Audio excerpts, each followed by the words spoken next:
मेरा बेटा इंजीनियर बनेगा। अभी 10th पास किए 1 महीना भी नहीं हुआ होता, तब तक रिश्तेदार कोई आ जाते हैं। क्या बनेगा बड़ा होकर? कैसे बराबरी कर पाएगा इस दुनिया के साथ? क्या सारी उम्र में उसे घर पे बैठ के खिलाता रहूंगा? शायद 10th बाद सभी लोगों के मन में ये होता है कि ज़िंदगी में सिर्फ मज़े ही मज़े होंगे। सारे बच्चे, चाहे वो टीनेजर में जो बच्चा हो, शायद वो 10th के पहले यही सुनता है कि 10th के बाद बहुत मज़े हैं। मुझे लगता है कि इंसान की ज़िंदगी का सबसे बड़ा काम यही है खुद को खुश रखना, क्योंकि दूसरों को खुश करने में वो शायद खुद की खुशी भूल जाता है, और खुद को खुश रखना ही सबसे बड़ा काम नहीं है। 10th बाद जैसे हम पास किए तो उसके पास ऑप्शंस होते हैं शायद बटने के। 10th बाद आपके पास 3 ऑप्शन रखे जाते हैं। अगर आपने अच्छे परसेंटाइल लिए तो आप साइंस, अगर आपने अच्छे परसेंटाइल नहीं लिए तो आप आर्ट्स, अगर आपने ठीक ठाक ला दिया है तो कॉमर्स। वैसे बिहार में कॉमर्स की कम वैल्यू है, साइंस की ज़्यादा वैल्यू है। आर्ट्स वालों की तो कोई पूछेगा ही नहीं, बट साइंस वालों की वैल्यू काफ़ी ज़्यादा है। साइंस में भी हम लोग 2 दलों में बटे हुए हैं, एक PCM से लेस जिसमें हम लोग फिजिक्स केमिस्ट्री और मैथ्स लेते हैं, और एक PCB से लेस जिसमें हम लोग फिजिक्स केमिस्ट्री बायो लेते हैं।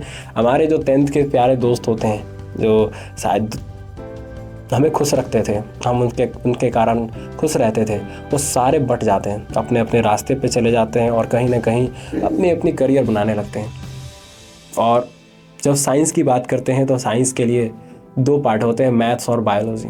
मैथ्स में भी अगर कोई बच्चा अच्छा है मैथ्स में तो उसको सबसे पहले पेरेंट्स का एक ही सपना होता है, जेई, यानी कि इंजीनियरिंग करेगा।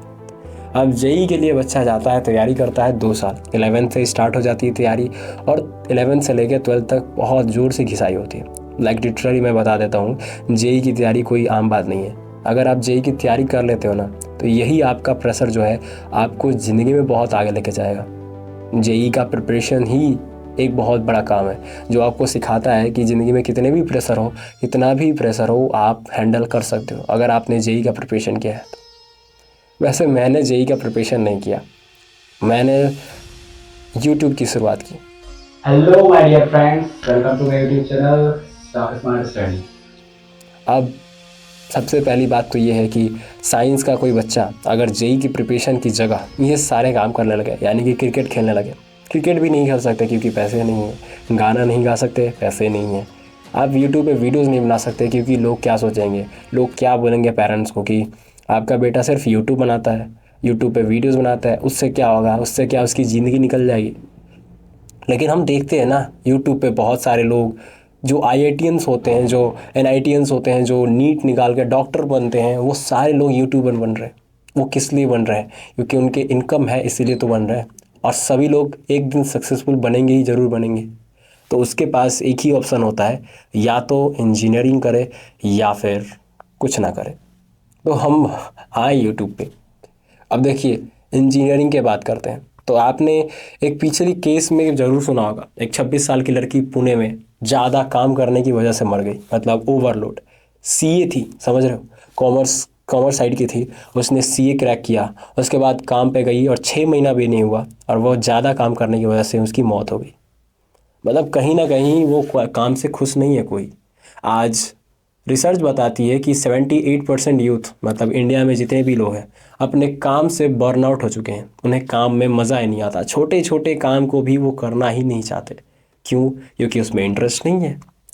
अभी बोला जाता है ना, हैप्पीनेस इज़ की टू सक्सेस, और एक तरफ बोला जाता है सक्सेस इज़ की टू हैप्पीनेस। मेरा ये मानना है हैप्पीनेस इज़ की टू सक्सेस। अगर आप जिस चीज़ में हो, अगर आप में उसमें खुश हो, अगर उस काम में मज़ा आ रहा है, तो आपको उसको छोड़ना नहीं चाहिए।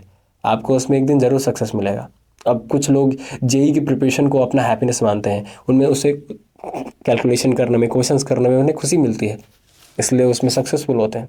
और हमें शायद वीडियोस बनाने में खुशी मिलती है, तो शायद हम वीडियोस बनाने में सक्सेसफुल होंगे। अब होंगे या नहीं होंगे ये तो मेरे ही ऊपर है, क्योंकि अगर मैं अपने कंटेंट को लगातार अच्छा नहीं करूँगा, अपने कंटेंट को हमेशा बेहतर बनाने की कोशिश नहीं करूँगा, तो शायद मैं फ़ेल हो जाऊँगा। लेकिन मैं अपने तरीके से, पूरी तरीके से ट्राई करता हूँ, और मैं इसमें खुश हूँ क्योंकि मुझे इसमें लगातार प्रोग्रेस करने को मिलता है। मैं इसमें हमेशा प्रोग्रेस लाता हूँ और इसीलिए शायद मैं खुश हूँ इस काम से। अब इसमें सक्सेसफुल होऊंगा या नहीं होऊंगा इससे मुझे फ़र्क नहीं पड़ता, लेकिन मैं इससे खुश हूँ। अगर आईआईटी करके भी मैं अगर खुश नहीं रहता, अगर मुझे आईआईटी ही करना होता, अगर मैं आईआईटी करता और मैं खुश नहीं रहता, तो फिर उसमें ज़िंदगी का मज़ा है क्या? उस ज़िंदगी का मतलब ही क्या जिसमें आप अपने तरीके से ज़िंदगी ना जियो? मेरा ये मानना है कि हैप्पीनेस इज़ की टू सक्सेस। कि कई सारे बच्चों की कहानी है, ये सिर्फ मेरी कहानी नहीं है, ये हर बच्चे की कहानी है जो कि बिहार से है और साइंस लिया हुआ है, मैथ्स लिया हुआ है और जेई की तैयारी कर रहा है। जेई की तैयारी तो करते हैं, लेकिन जेई की तैयारी में बीच में जो बर्नआउट होता है, बीच में जो लगता है कि आखिर यार होगा या नहीं होगा। हर साल 7 से 8 लाख बच्चे इसमें बैठते हैं और होता कितनों का है? सिर्फ 17,000 से 20,000 का। बाकी सारे बच्चे सही में बता दें कुछ और की तैयारी में लग जाते हैं, और शायद कुछ बच्चे ड्रॉप भी लेते हैं। और ये जो ड्रॉप लेते हैं ना, इनके लिए सबसे बड़ी बात है ये इनकी कंपटीशन और बच्चों से बढ़ जाती है।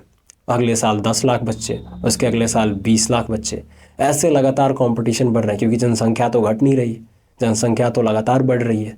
अब इसीलिए ये जो कंपटीशन है ये काफ़ी बुरा कंपटीशन बन चुका है, और इसलिए मैं नहीं चाहता इस रास्ते का बनना, और शायद मैं इसने यूट्यूब का रास्ता चुना। और होप मुझे सक्सेस मिले या ना मिले मुझे फ़र्क नहीं पड़ता, मैं बस इसमें खुश हूँ और इस काम को मैं करता रहूँगा। मैं लोगों का हेल्प करता रहूँगा और लोगों के लिए अच्छा कंटेंट बनाता रहूँगा, और लोग सपोर्ट करेंगे, मुझे विश्वास है ज़रूर करेंगे। और हाँ, अगर वीडियो पसंद आई हो तो वीडियो को शेयर कर दीजिए अपने दोस्तों के पास।